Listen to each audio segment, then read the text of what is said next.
Mr. Speaker, I'm sure many of us in this House were shocked by the new revelations from Olly Robbins yesterday. He said Number 10 told him to find a plum job for Matthew Doyle, another Labour crony friends with a convicted sex offender. Mr. Speaker, the Prime Minister was asked on Monday whether Number 10 had proposed any political appointments other than Mandelson.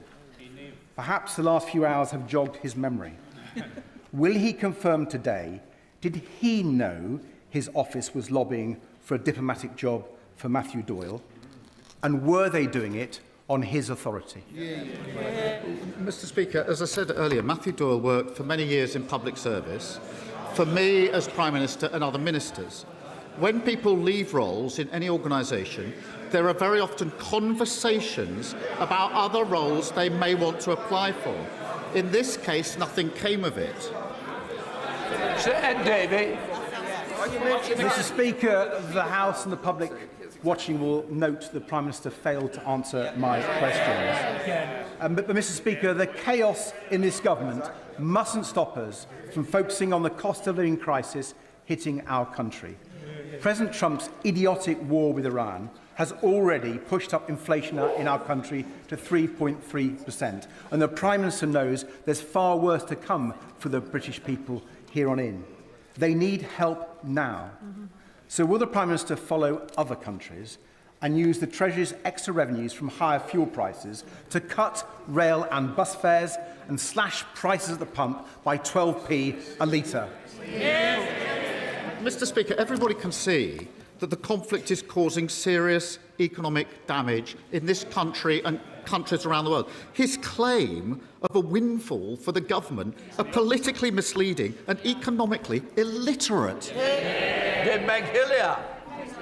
Thank you, Mr. Speaker.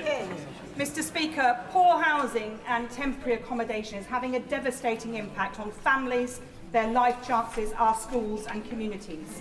Will he put the full weight of government behind ensuring that new developments in London are delivering for Londoners, not private investors and landlords, including on the Billingsgate Market site in my honourable friends Poplar and Limehouse constituencies? I thank her for a question. We inherited a housing crisis in London, including record numbers of children living in temporary accommodation, because the party opposite failed to build the homes that we need. Mr. Speaker, we're building those homes, and I'm looking forward next week when Labour will deliver more security for tenants through our Renters' Rights Act. Can I commend Hackney Council, her council, on getting on with building affordable homes? What a stark contrast to the Green Party, who proposed 42,000 new homes across the capital and counting. Mr Fenton Glenn, I'm glad you've found your feet because I could hear you shouting earlier, so we won't do it next week. Dr Ellie Chance. Thank you. Mr Speaker, the Prime Minister appointed Mandelson in a desperate and doomed attempt to pander to Donald Trump, despite knowing about his friendship with the paedophile Epstein and his links to foreign states. The Prime Minister resisted and then took a dismissive and extraordinarily incurious attitude to vetting, compromising national security. And now he's thrown a civil servant under the bus to save his own skin. All this from a Prime Minister who pledged to restore trust and integrity in government, but who's repeatedly betrayed the trust of voters and let the country down. Does the Prime Minister not recognise that the best thing he can do to restore trust and integrity is to take true responsibility and resign? Mr. Speaker, let me just correct what she said. There was no dismissive attitude to develop vetting. I knew the post was subject to develop vetting. It was subject to develop vetting. What didn't happen was I was told of the UK SV recommendation. That was a serious error of judgment. Had I been told, the appointment wouldn't have gone ahead. Martin Rhodes. Thank you, Mr. Speaker. In my constituency of Glasgow North, local people in Somerston experiencing antisocial behaviour tell me that what makes the greatest difference is visible local police officers on the beat. However, since 2017, local police numbers in Glasgow have fallen by 9%, leaving 214 fewer local officers serving communities. Does the Prime Minister agree with me that visible local policing is essential to tackling antisocial behaviour and restoring confidence in our communities? My honourable friend, Scotland deserves safer streets and more visible policing.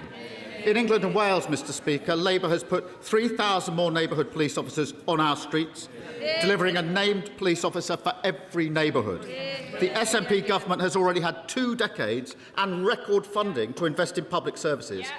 If they knew how to do it, they'd have done it by now, but they haven't. Mr Speaker, we know that the Prime Minister has been playing fast and loose with the ministerial appointments in his chumocracy, so I want to ask him about the first one. Mr Speaker, their boos mean nothing to me, Mr Speaker. I've seen what makes them cheer. Yes.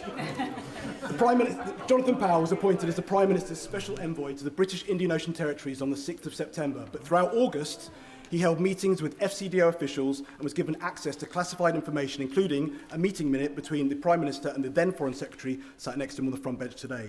So my question is very simple.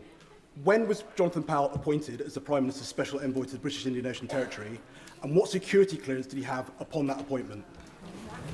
Let me say that Jonathan Powell is doing an excellent job for this government.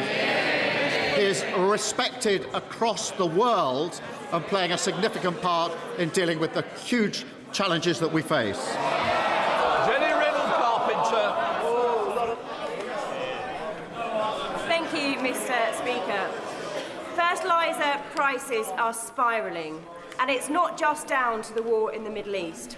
It's also because of the choices of the previous Conservative government who let the UK's last ammonia plant based in Billingham close in 2023. They failed to see it as a nationally critical site that was critical to UK's food production. And instead that we are now more reliant on volatile imports. If we don't tackle this head-on, higher fertiliser costs will mean higher food prices in the UK.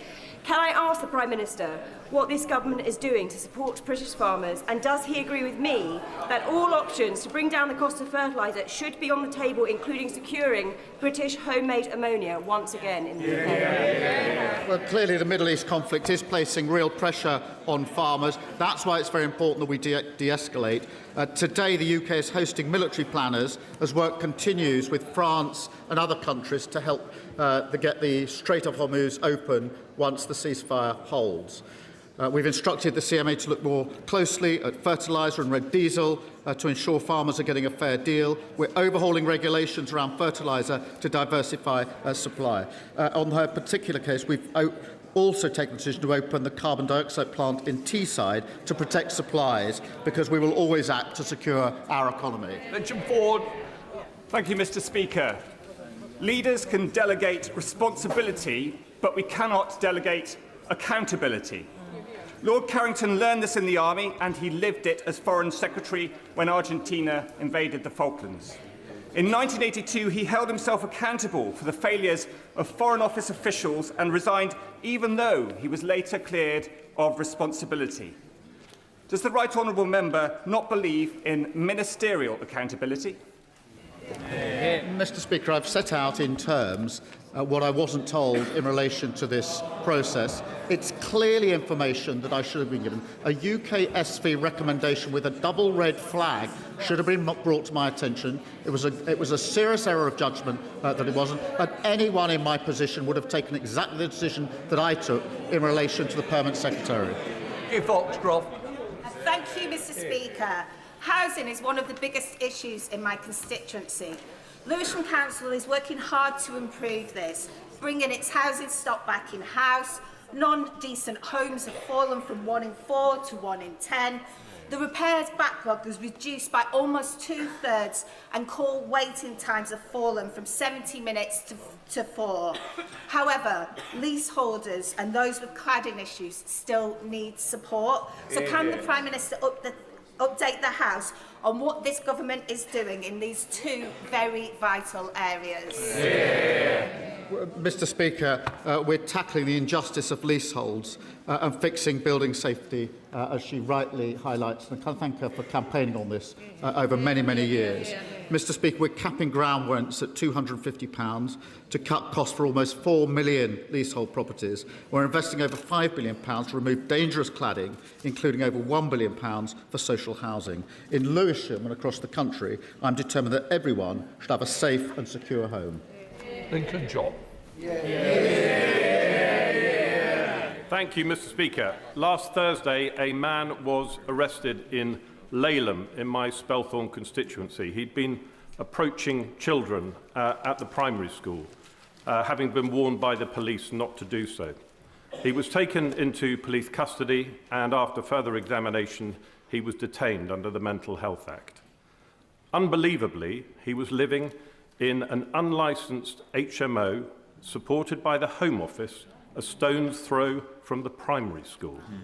What I would like to know, Prime Minister, is who was responsible for the risk assessment that put him there. Was it the Home Office? Was it Spelthorne Borough Council?